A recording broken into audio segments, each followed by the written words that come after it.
Hey guys, it's Preston bringing you another tutorial. This time we're doing another fallen columns, this time in a warm stone color scheme. So check it out.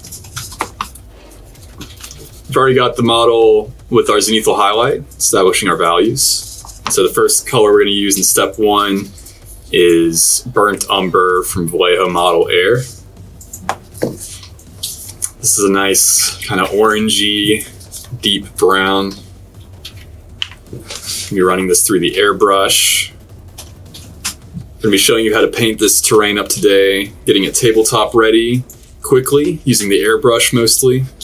Alright, so step one, we're taking our burnt umber through the airbrush and applying it as a glaze into our shadow areas. So we're just going to do that.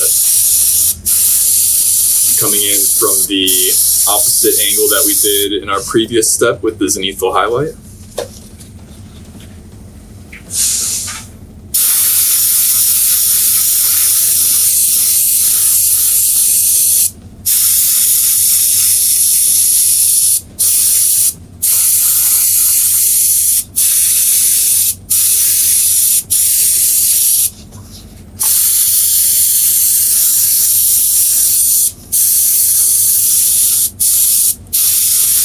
Glaze it up into those transitional areas where those darker grays kind of go up into those lighter grays.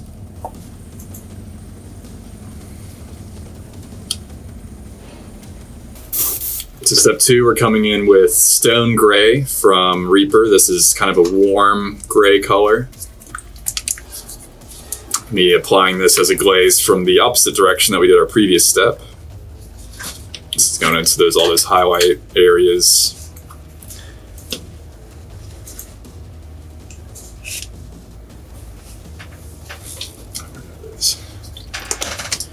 And these are just the colors I'm choosing to use today, but you can use whatever colors you would like. For this step, you just want to make sure it's a warmer gray instead of like a cooler gray. You can kind of tell the difference. Cooler grays tend to be a bit more blue. Warmer grays might be a bit more creamy or a bit more pinkish.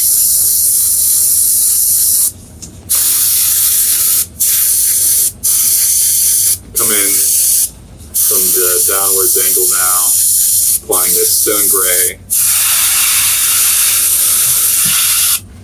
I'm going to aim directly at the stones, the base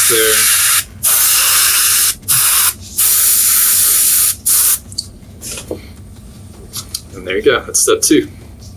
For step three, I'm using a much warmer, this is more like an off-white kind of cream color. It's also called stone gray, but it's from Vallejo instead of Reaper. So it's their version of stone gray. But again, you can use whatever color you want. This time you just want more of a creamy white, like a creamy off-white to get those nice warm highlights on our stones. So we're just going to add some of this to our airbrush, a little bit thinner. Mix that up nicely.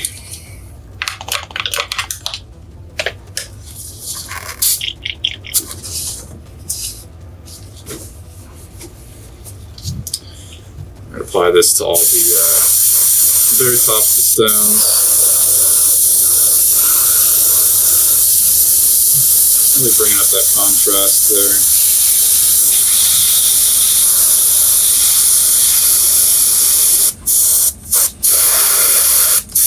In this step I'm being much more direct, getting closer to the model so I can really target these areas that I want to brighten up.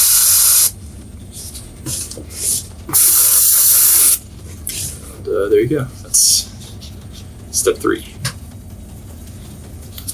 So now I'm gonna take off from the airbrush now, switch over to my dry brush to finish off the texturing on this rock. Using my stone gray from Vallejo, this is the same color we used in the previous step with the airbrush. This time we're gonna dry brush it.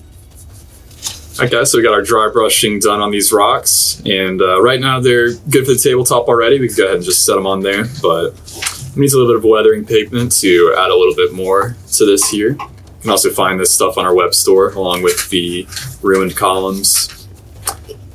For this project, I'm using this burnt umber color of weathering pigment. And I always like using an old brush with this. Use the cap of the pigment jar as a palette, because a little bit of this weathering pigment goes a long way, guys. So I'm going to knock off most of it off of the brush, and then I'm just going to kind of dapple it in here, focusing towards the recesses where I imagine the dirt is going to be collecting here. So just a little bit of this, just kind of dappled in there. Use the brush to kind of smear it around a little bit. It's just adding a nice little bit of extra color to our ruins. I'll break up that rock a little bit.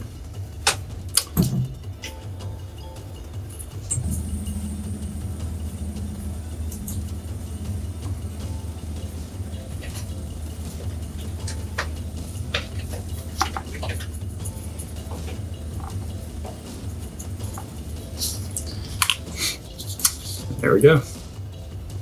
You have the these are more like Greco-Roman kind of colored themes.